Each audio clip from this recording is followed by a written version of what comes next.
आपका हृदय से स्वागत है। दोस्तों, आज जिस विषय पे हम लोग चर्चा करने के लिए उपस्थित हुए हैं वो है आपका नवांश कुंडली।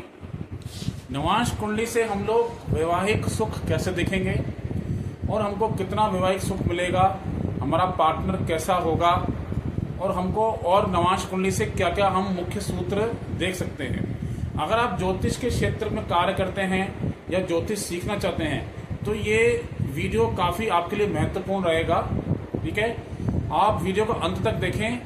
अगर आप ज्योतिष सीख रहे हैं या ज्योतिष आप कंसल्टेशन लेना चाहते हैं तो डिस्क्रिप्शन में मेरा नंबर है, वहां जाके आप संपर्क कर सकते हैं। ठीक है दोस्तों, तो आज मैं जिस विषय पर चर्चा करने के लिए उपस्थित हुआ हूं वो है नवांश कुंडली। देखिए दोस्तों, नवांश कुंडली पहले हम समझते हैं। महर्षि पराशर ने 3 कुंडलियों को बहुत देखने के लिए जोड़ दिया है। वो है अपना लगन कुंडली, नवांश कुंडली और D16। ये 3 कुंडलियों को देखने के लिए उन्होंने बोला ही बोला है। अगर आप D16 नहीं भी देखते हैं तो कम से कम नवांश कुंडली से आप मुख्य बिंदु चेक करें। नवांश कुंडली खाली शादी के लिए नहीं देखी जाती, खाली विवाह के लिए नहीं देखी जाती।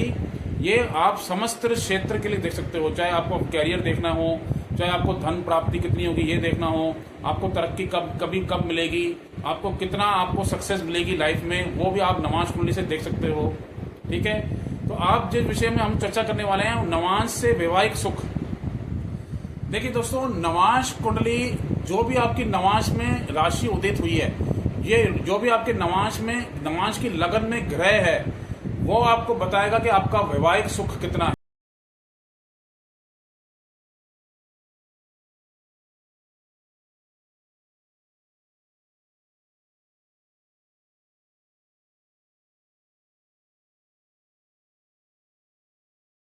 नवांश के लगन में क्रूर पापी ग्रह हैं, शनि है, राहु है, मंगल है।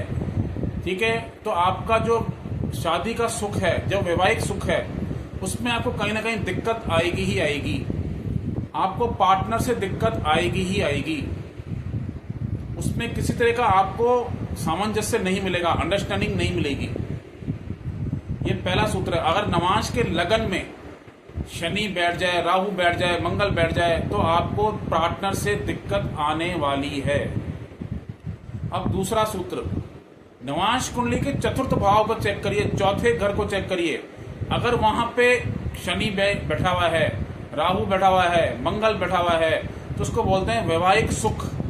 हमको हमारा मन, हमारा पीस ऑफ माइंड, हमारा घरेलू वातावरण कैसा रहेगा विवाह के उपरांत। अगर वहां पे क्रूर पापी ग्रह हैं तो आपको वैवाहिक सुख नहीं मिलेगा और आपका विवाह के बाद आपका मन काफी अशांत रहेगा, आपका पीस ऑफ माइंड काफी डिस्टर्ब रहेगा। वहां राशि कोई भी हो, लेकिन अगर ये पापी ग्रह बैठे हुए हैं, क्रूर ग्रह बैठे हुए हैं तो आपको वैवाहिक सुख में दिक्कत देंगे। अगर आपके नवांश कुंडली के 7वें भाव या 7वें पर नवांश कुंडली के 6, 8, 12 भाव के मालिक का प्रभाव है, मान लीजिए 8th लॉर्ड 7th हाउस में बैठ गया, 6th लॉर्ड 7th हाउस में बैठ गया, या 7th लॉर्ड 6, 8, 12 में चला गया और नवांश के 7th हाउस में पापी ग्रहों की दृष्टि है, शनि की दृष्टि है, मंगल की दृष्टि है या राहु बैठा हुआ है, तो आपको वैवाहिक सुख में दिक्कत आएगी। उसके बाद आपको चेक करना है, अगर लड़का है तो शुक्र को चेक करिए, लड़की है तो मंगल को चेक करिए। सिंपल सा फंडा है। अगर लड़की है तो उसके मंगल को देखिए, उसके मंगल के त्रिकोण में कौन सा ग्रह है, नवांश कुंडली में उसके मंगल के त्रिकोण में कौन सा ग्रह है। शनि है, राहु है, मंगल है, या शनि है या राहु के हाथ के मतलब मंगल के साथ केतु है, त्रिकोण में हो या साथ में बैठा हो तो भी दिक्कत देगा शादी में। और मैं आपको एक बहुत ही महत्वपूर्ण सूत्र बता रहा हूं। आप लगन कुंडली और नवांश कुंडली में देखिए, राहु और केतु मेष राशि या तुला राशि में तो नहीं है। अगर आपके नवांश में राहु या केतु एरिस और लिब्रा एक्सिस में है, मतलब मेष राशि और तुला राशि में है, अगर आपकी मेष राशि और तुला राशि पीड़ित है नवांश में, तो आपको विवाह में दिक्कत आएगी, क्योंकि काल पुरुष की पहली और 7वीं राशि है मेष राशि और तुला राशि। अगर आपकी मेष राशि तुला राशि राहु केतु से पीड़ित है, ऊपर से मंगल के त्रिकोण में राहु है या मंगल के साथ आपका शनि है, तो आपको विवाह में दिक्कत आएगा। अगर आप एक बॉय हो, एक लड़के हो, अगर आपको शुक्र के साथ शनि है या राहु है तो आपको वैवाहिक जो है प्रॉब्लम्स आएगी, वैवाहिक जीवन में आपको दिक्कत आएगी। अगर आप एक चीज और सूत्र बता रहा हूं, आपके 7वें घर से होता है 8वां घर, दूसरा घर। अगर आपके नवांश कुंडली में दूसरे घर में मान लीजिए राहु बैठा हुआ है, शनि बैठा हुआ है, तो आपका पार्टनर है वो आपसे कुछ न कुछ छुपाएगा विवाह के उपरांत। ठीक है, कहीं ना कहीं वो आपसे चीजों को गुप्त रखेगा, बातों को गुप्त रखेगा। तो ऐसा आप समझ सकते हैं। बाकी एक चीज और ध्यान रखना, बुध का संबंध आपके नवांश कुंडली के 7वें भाव से नहीं होना चाहिए। बुध का संबंध आपके नवांश कुंडली के 7वें भाव से हो रहा है, ये 7वें से हो रहा है। तो फिर ऐसे में आपको किसी दोस्त की वजह से, किसी थर्ड पर्सन की वजह से भी विवाह में दिक्कत आ सकती है। इस तरह से आप चेक करिए। नवांश का लगन, नवांश का लग्नेश 6, 8, 12 में नहीं होना चाहिए।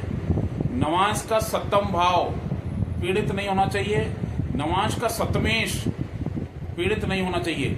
और एक चीज, लगन कुंडली का लग्नेश और 7th लॉर्ड भी आपको नवांश कुंडली में जाके फर्दर चेक करना है।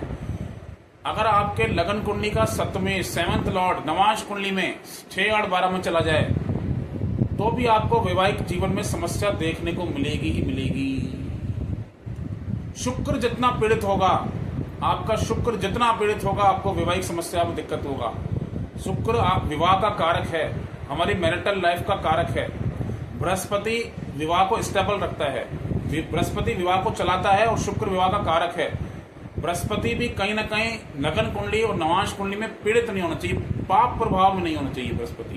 बृहस्पति और शुक्र जितना पाप प्रभाव में होंगे, आपको वैवाहिक जीवन में सुख की कमी कर देंगे। मैं फर्दर इस पर डिटेल में और चीजें आपको बताऊंगा नए एपिसोड में। दोस्तों आज के लिए इतना ही, नहीं तो वीडियो फिर लॉन्ग हो जाती है। नमस्ते, राधे राधे।